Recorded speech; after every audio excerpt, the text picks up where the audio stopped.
जय श्री राम दोस्तों।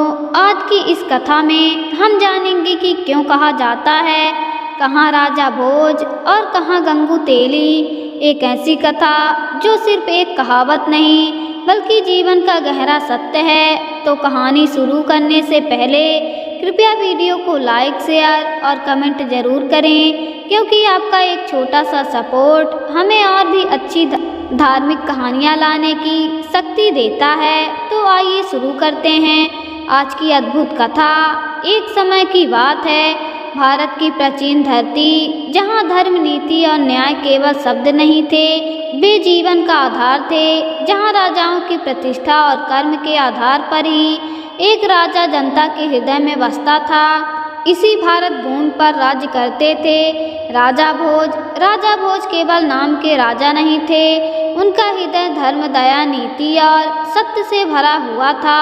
उनके राज्य में प्रजा इतनी प्रसन्न थी कि लोग कहते थे, जिसे राज धर्म सीखना हो वह भोज के राज्य में एक दिन भी रह ले बहुत है। उधर दूसरी ओर उसी राज्य में एक व्यक्ति रहता था, गंगू तेली, एक साधारण तेल बेचने वाला।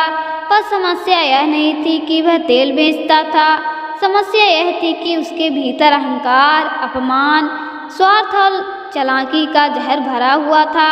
उसने कभी धर्म, दया, विनम्रता को नहीं जाना। उसकी भाषा कड़वी, व्यवहार रूखा और मन में ईर्ष्या भरी रहती थी। भाग्य का खेल देखिए, एक दिन वही गंगू तेली सोचने लगा, अगर राजा भोज राजा बन सकते हैं तो मैं क्यों नहीं। बस यहीं से शुरू होती है एक कहानी जो केवल मनोरंजन नहीं है बल्कि एक धार्मिक, नैतिक और जीवन बदल देने वाली कहानी है। और इसी से जन्मी है वह कहावत, कहाँ राजा भोज और कहाँ गंगू तेली। सुबह का समय था, राजा भोज अपने भव्य सिंहासन पर बैठे थे। सिंहासन साधारण नहीं था, यह वही दिव्य सिंहासन था जो देवताओं ने राजा को उनकी योग्यता के अनुसार दिया था।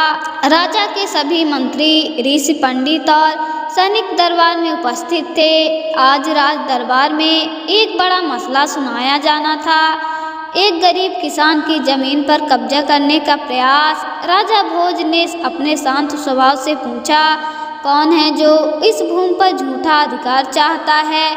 तभी दरबार में खुसर फुसर होने लगी। मंत्री ने धीरे से कहा, महाराज, यह गंगू तेली नाम का व्यक्ति है। राजा भोज ने उसे सामने बुलाया। गंगू तेली अपने पैर घसीटता आया, लेकिन अजीब बात यह थी कि वह आने के बावजूद भी राजा को प्रणाम नहीं करता। राजा ने फिर भी शांति से कहा, तेल बेचने वाले गंगाधर, बोलो, क्या यह भूमि तुम्हारी है? गंगू तेली बोला, हाँ महाराज, यह भूमि मेरी है। किसान झूठ बोल रहा है, अगर आप चाहें तो मुझे भी आपके जैसे सिंहासन पर बैठाकर पूछ लीजिए, फिर बताऊंगा मैं कितना सही हूँ। दरबार में सन्नाटा छा गया। मंत्री, पंडित, सैनिक सब एक दूसरे का चेहरा देखने लगे। इतनी बड़ी अधरता, एक साधारण व्यक्ति राजा से खुद को तुलना करने की बात कर रहा है, यह बहुत बड़ा अपराध था। पर राजा भोज गुस्सा नहीं हुए। उन्होंने एक मुस्कान के साथ कहा, ठीक है गंगू, सच और झूठ उसी के साथ चलता है जो सत्य पर चलता है। अगर तुम स्वयं को न्यायप्रिय मानते हो तो तुम्हें परीक्षा देनी होगी। गंगू बोला, मुझे मंजूर है महाराज, मैं भी राजा की तरह सोच सकता हूँ, न्याय कर सकता हूँ। राजा ने धीरे से कहा, मनुष्य की पहचान सिंहासन से नहीं संस्कारों से होती है गंगू। लेकिन गंगू यह बात समझ नहीं पाया। उसके मन में केवल अहंकार का तूफान चल रहा था। अब बात धीरे धीरे पूरे राज्य में फैल गई। लोग कहते, गंगू तेली ने राजा से अपनी तुलना की है। कुछ लोग हंसे, कुछ ने उसे मूर्ख कहा, लेकिन गंगू को इससे फर्क नहीं पड़ा। वह हर घर जाकर कहता, हम में क्या कमी है? राजा भोज भी तो इंसान ही है, उसमें भी बुद्धि है, बल है, दिमाग है। अगर मैं एक दिन राजा बन जाऊं तो राज्य संभाल लूंगा। यह सुनकर लोग उसकी बातों को मजाक समझने लगे, पर धीरे धीरे गंगू का अहंकार बढ़ता गया। राजा भोज ने सोचा, अज्ञान और अहंकार का इलाज केवल सत्य का दर्पण दिखाकर ही हो सकता है। उन्होंने पूरे राज्य में घोषणा करवाई। जिस किसी को लगता है कि वह राजा की तरह धर्म, न्याय और करुणा से राज्य चला सकता है, उसे कल दरबार में परीक्षा दी जाएगी। इस घोषणा के पीछे राजा का उद्देश्य केवल गंगू को संभालने का अवसर देना था और वास्तव में अगले ही दिन गंगू तेली दरबार में सबसे आगे पहुंच गया। उसके चेहरे पर घमंड और आंखों में लालसा थी। राजा भोज ने गंगू को सामने बुलाया और कहा, राजा होने का पहला गुण दान। जो राजा दान नहीं दे सकता वह राज्य चला सकता। आज तुमसे जो भी मांगा जाएगा देना होगा, क्योंकि यह राज्य की नहीं तुम्हारी परीक्षा है। तभी एक गरीब वृद्धा आगे आई और बोली, महाराज मैं 3 दिनों से भूखी हूँ, कृपया करके अनाज दे दीजिए। राजा ने मुस्कुराते हुए कहा, गंगू अब यह तुम्हारी परीक्षा है, तुम बताओ क्या दोगे इसे। गंगू तेली गुस्से से बोला, मेरे पास क्यों आ रही है, मैं कोई राजा थोड़ी हूँ। राजा बोले, पर तुमने खुद को कहा था कि तुम राजा जैसे न्याय और धर्म कर सकते हो। दान धर्म की पहली सीढ़ी है। गंगू ने चिढ़कर कहा, जाओ कहीं और मांगो। सारा दरबार चुप। लोगों ने यह देखा। राजा भोज ने कहा, जो व्यक्ति दान नहीं दे सकता वह राज चलाने का स्वप्न भी नहीं देख सकता। पर अभी और परीक्षाएं बाकी थी। दान हृदय से होता है, धन से नहीं। जिसके पास करुणा नहीं वह राजा कभी नहीं बन सकता। फिर राजा भोज ने एक ब्राह्मण को बुलाया। ब्राह्मण बोला, महाराज मेरे पड़ोसी ने मेरी गाय चुरा ली है। राजा ने गंगू से कहा, इस मसले में न्याय करो। गंगू ने बिना पूछे बिना सुने तुरंत कह दिया, ब्राह्मण झूठ बोल रहा है, पड़ोसी ने कुछ नहीं किया होगा। राजा भोज ने शांतिपूर्वक पूछा, गंगू तुमने ना ब्राह्मण की बात सुनी ना पड़ोसी की, फिर फैसला कैसे कर दिया। गंगू ने अकड़ कर कहा, मुझे लगता है यही सही है। राजा बोले, राज्य न्याय लगने से नहीं सत्य की खोज से चलता है गंगू। जहाँ न्याय अज्ञान पर आधारित हो वहाँ अराजकता जन्म लेती है। राजा भोज ने एक घायल सैनिक को बुलाया। उसका घाव गहरा था। राजा ने कहा, यह सैनिक सीमा पर घायल हुआ है, राजा का धर्म है सैनिकों के परिवार का ध्यान रखना। गंगू यह सैनिक तुम्हारी जिम्मेदारी है। गंगू तुरंत बोला, मुझे क्यों करना, यह सैनिक मेरा नौकर थोड़ी ही है। सारा दरबार फिर मौन। राजा भोज ने गंभीर स्वर में कहा, जो अपने रक्षक का मान नहीं करता वह कभी राजा नहीं बन सकता। करुणा के बिना सत्ता अंधी होती है और अंधी सत्ता केवल विनाश लाती है। अब तक गंगू के चेहरे से अहंकार की चमक कम होने लगी थी, परंतु अभी अंतिम और सबसे कठिन परीक्षा शेष थी। राजा भोज ने एक संत को बुलाया। संत ने कहा, राजा ने इस मनुष्य को एक प्रश्न दीजिए, अगर यह उत्तर दे दे तो समझिए इसे राज्य धर्म का ज्ञान है। राजा बोले, पूछिए संत। संत ने गंगू से पूछा, यदि तुम्हें कोई अपमानित कर दे तो तुम क्या करोगे।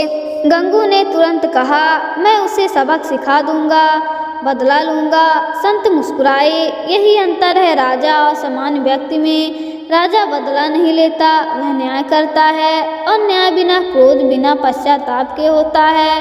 राजा बनने के लिए पहले मन का राजा बनना पड़ता है। जिसका मन ही उसके बस में ना हो वह दूसरों को कैसे संभालेगा। अब पहली बार गंगू तेली का हृदय कांप उठा। वह बोला, महाराज राजा होना इतना कठिन है, मैंने तो कभी सोचा ही नहीं था। राजा भोज ने कहा, बेटा गंगू, सिंहासन सोने का नहीं बल्कि जिम्मेदारियों का होता है। इस पर बैठने से पहले अहंकार जलाना पड़ता है। राजा बनने से पहले मनुष्य को मनुष्यता सीखनी पड़ती है। गंगू के चेहरे पर ग्वालीन उतर आई, लेकिन अभी यात्रा पूरी नहीं हुई थी। अहंकार त्याग तभी होता है जब मन स्वयं अपने भीतर की अहंकार को पहचान लेता है। राजा भोज ने देखा कि गंगू की आंखों में अब पहली बार पछतावा दिखाई दे रहा है।